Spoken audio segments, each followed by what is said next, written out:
So welcome back guys, कैसे हैं आप सब? उससे बहुत अच्छे होंगे। मैं हूं आपका होस्ट प्रतीक। कल से आपका जो है तैयारी 100 मार्क्स की लाइव क्लासेस स्टार्ट हो जाएंगी, जूम के ऊपर रहेंगी और शाम को 9 बजे से क्लासेस रहेंगी। जितने लोग ने रजिस्टर कर लिया है उन सबको मैसेज आ जाएगा, तो उस पर आप टेंशन फ्री रहिए, कोई इशू नहीं, कोई दिक्कत नहीं। आपको मैसेज आ जाएगा विद द क्रेडेंशियल्स, आपको क्या जो भी लॉगिन आईडी होगी और सारी चीज़ें आपको आ जाएंगी। ठीक है, चलिए बात करते हैं एक नए क्वेश्चन की तरफ। हम लोग बात करते हैं फ्रीक्वेंटली आस्क्ड क्वेश्चंस की। तो अभी हम लोग पार्ट 9 पे आ गए थे, पार्ट 10 की हम लोग बात करते हैं। पार्ट 10 का पहला क्वेश्चन है what are the compound, what is compound statement, आपसे पूछा जाएगा क्वेश्चन नंबर पार्ट 10 के पहले क्वेश्चन में। What are the compound statement, compound statement है क्या और उसका एक एग्जांपल देना है। तो सबसे पहली चीज़ आपको समझना पड़ेगा कि भाई कंपाउंड स्टेटमेंट बनते कैसे, क्या होते हैं। तो जो भी, अब आपको मैं एक एग्जांपल बता रहा हूँ, जो भी ऐसे स्टेटमेंट जो कि सेट ऑफ करली ब्रेसेस के अंदर होते हैं वो कहलाते हैं हमारे क्या, कंपाउंड स्टेटमेंट। तो कंपाउंड का मतलब क्या हो, कलेक्शन ऑफ स्टेटमेंट्स। ठीक है, तो जो कलेक्शन ऑफ स्टेटमेंट्स होता है वो क्या कहलाता है, हमारा कंपाउंड स्टेटमेंट। जब एक या उससे ज़्यादा स्टेटमेंट जो हैं वो कर्ली ब्रेसेस के अंदर इंक्लूड होते हैं, that means a sequence of statement that are enclose between pair of curly braces are known as compound statement. और उसका एग्जांपल भी एक दे देता हूँ। इसका डेफिनेशन आप क्या लिखोगे, अ सीक्वेंस, आप इसका क्या लिखोगे, अ सीक्वेंस ऑफ स्टेटमेंट्स। इसका क्या लिखोगे आप, sequence of statements enclosed between.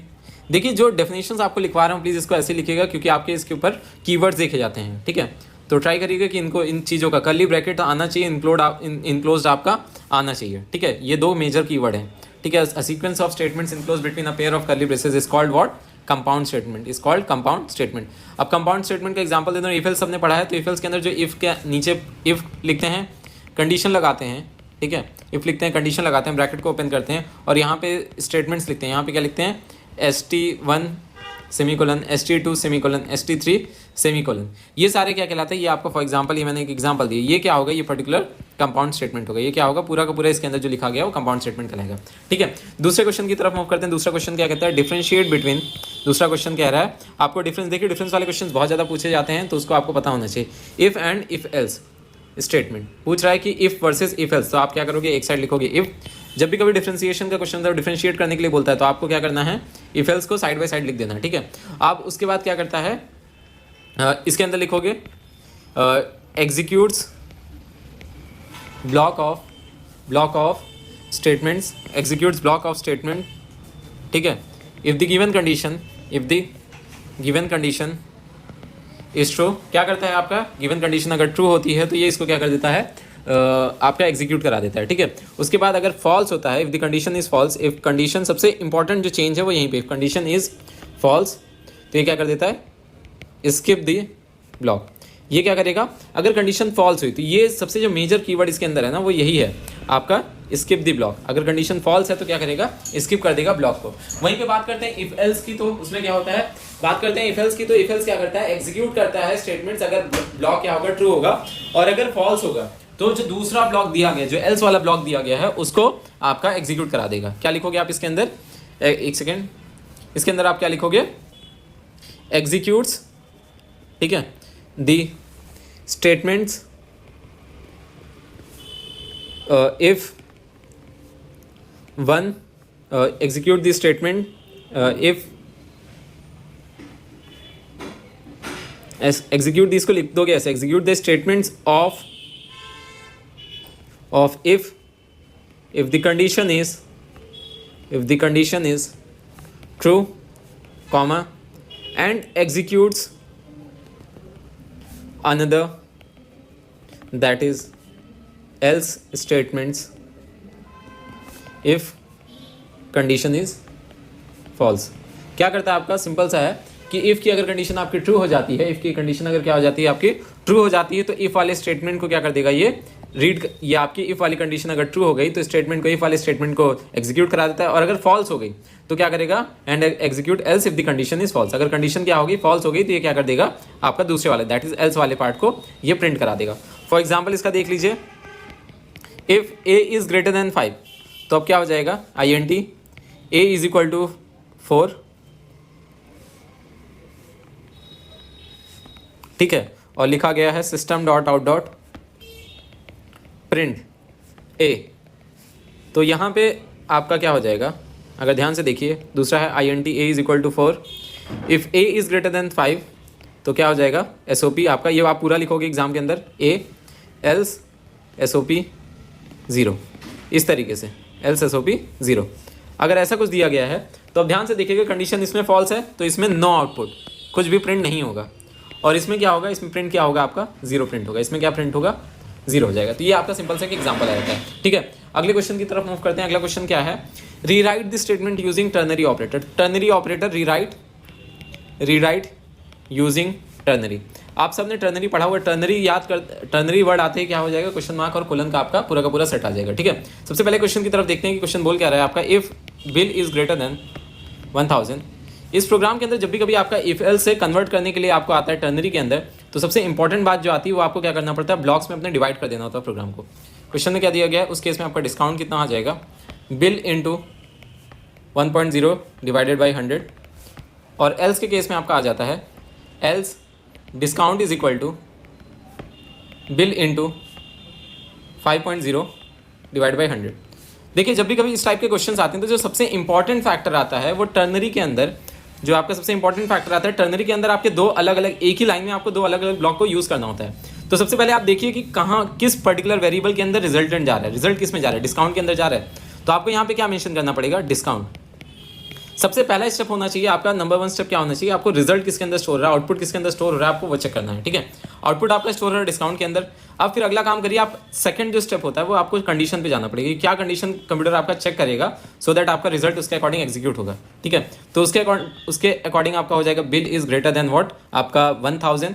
पहली कंडीशन क्या दी गई, कंडीशन जो इफ की दी गई है, क्वेश्चन मार्क आपका लग जाएगा, ये चेक कराएगा टर्नरी को कि अगर ट्रू है तो ट्रू होने पे आप देखिए थर्ड कंडीशन क्या, थर्ड आपका स्टेप क्या हो जाता है, ट्रू वाले पार्ट को, ये पूरा का पूरा एल्गोरिथम मैं लिख दे रहा हूँ, ये आपका पूरा का पूरा एल्गोरिथम लिख दे रहा हूँ कि किस तरीके से टर्नरी को कन्वर्ट किया जाता है। पहले स्टेप पे आप रिजल्टेंट देखोगे, सेकंड स्टेप पे आप कंडीशन को देखोगे।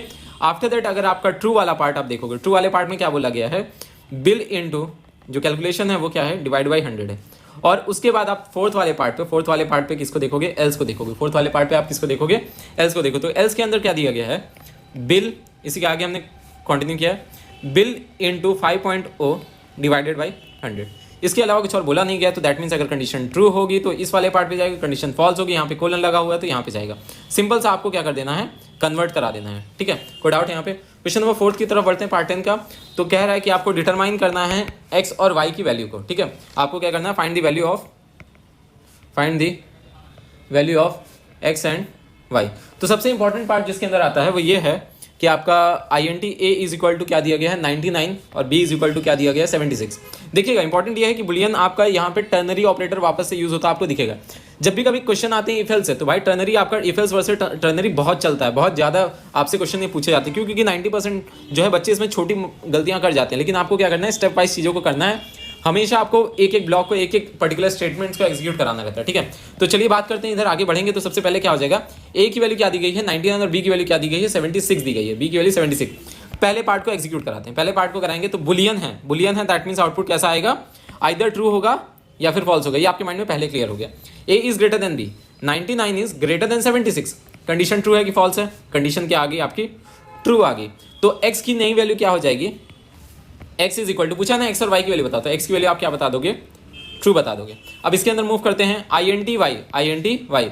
अब वाई क्या, ए इज लेस, आपका यहाँ पे क्या किया, A is less than B, that means 99 is less than 76। Condition तुरंत आपकी क्या आ जाएगी, फॉल्स आ जाएगी। तो फॉल्स आने का मतलब कहाँ जाएगा, यहाँ जाएगा। तो वाई की वैल्यू में क्या आ जाएगा, y is equal to 76 y, because the second condition is false. Second condition आपकी क्या है, फॉल्स है। होपफुली इतना अच्छे से क्लियर हुआ। आगे बढ़ते हैं हम लोग क्वेश्चन नंबर 5 की तरफ। कोई दिक्कत, कोई परेशानी तो बताइएगा प्लीज नीचे कमेंट करके, @pratik231। कल से हम लोग लाइव क्लासेस अपनी स्टार्ट कर दे रहे हैं, तो कोई भी कंफ्यूजन होगी तो आप वहाँ भी मुझसे पूछ सकते हो। और जूम के ऊपर क्लासेस होगी शाम को 9 बजे से, तो आपको लिंक, जितने लोगों ने रजिस्टर कर लिया आपको लिंक मिल जाएंगी। फाइन, आप परेशान मत होइए। चलिए अगले क्वेश्चन की तरफ मूव करते हैं। पूछ रहा है कि आउटपुट क्या होगा, आउटपुट बेस्ड क्वेश्चन है।